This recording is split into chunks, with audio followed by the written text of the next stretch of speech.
JEE main के कुछ paper हुए हैं बच्चों के, आपके सीनियर भैया दीदी के। जितना आप लोगों ने पढ़ा है आईयूपीएससी, आइसोमेरिज्म और जीओसी, जितना आप लोगों ने पढ़ा है वो सवाल अगर मैं आपके सामने दे दूं तो आप भी कहोगे सर ये क्या आया है, और बेटा यही आता है। अगर आप पेपर उठा करके देखें, है ना, तो आप लोग को तो पता नहीं चलेगा कौन से वाला मतलब सवाल देखना है, लेकिन अगर मैं आप लोगों के लिए सेग्रीगेट करके लाया हूं वैसे, अगर वो दिखाऊंगा ना तो आप कहेंगे कि सर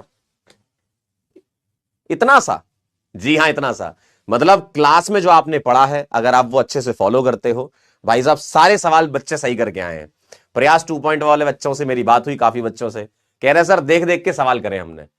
बाकी और सब्जेक्ट में थोड़ा बहुत ऊपर नीचे हुआ है मामला, कभी किसी का फिजिकल केमिस्ट्री में कैलकुलेशन आ गई, कभी किसी शिफ्ट का फिजिक्स वाला टफ आ गया, किसी शिफ्ट का मैथ्स टफ आ गया, लेकिन एक ऐसा पार्ट रहा, एक नहीं मतलब दो पार्ट ऐसे रहे हैं, ओसी और आईओसी।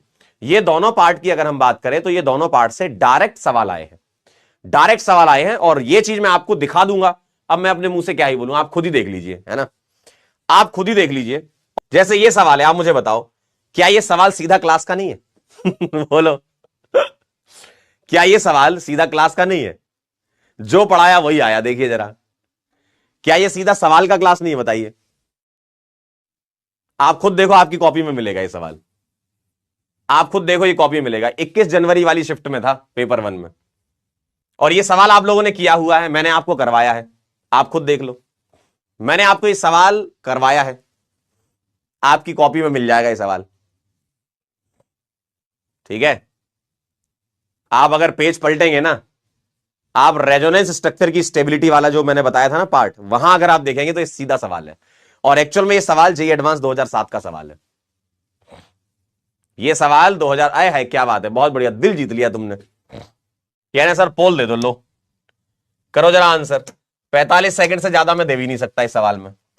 तो ये बेटा क्लास के सवाल आते हैं पेपर में, क्लास के सवाल पेपर में आते हैं। अगर आपने ये सवाल कर लिए तो आप ये मानकर चलिए नेक्स्ट ईयर आप लोगों को पेपर देना है। 8-9 सवाल, जितने भी सवाल आते हैं, कभी 7 आ जाते हैं, कभी 8, कभी 9, सारे सवाल ऑर्गेनिक केमिस्ट्री के आपके सही होंगे, इस बात की गारंटी है। 11th और 12th अगर आपने पढ़ लिया तो सिर्फ क्लास पढ़नी है और कुछ नहीं करना एक्स्ट्रा। कह रहे हैं कट ऑफ मतलब जेईई एडवांस के लिए कितनी होनी चाहिए? बेटा जेईई एडवांस में 30% नंबर पे भी आईआईटी मिल जाती है ना। 30-35% नंबर भी तुम ले आए ना जेईई एडवांस में, तो समझ लो कि तुम आईआईटीएन का तुम्हारा टैग लग चुका है तुम्हारे पास। लेकिन जेईई एडवांस का रास्ता जेईई मेन से गुजर के जाता है ना। तो सबसे पहला कर्तव्य तुम्हारा यह होना चाहिए कि जेईई मेन के सवाल गलत नहीं होने चाहिए आपसे। और धीमे धीमे देखो, जेईई मेन का बेसिक लेवल होता है, उसके बाद जब आप आगे बढ़ते हो और सवालों की प्रैक्टिस करते हो तो आप एडवांस के सवाल करते जाते हो, आगे बढ़ जाते हो, है ना।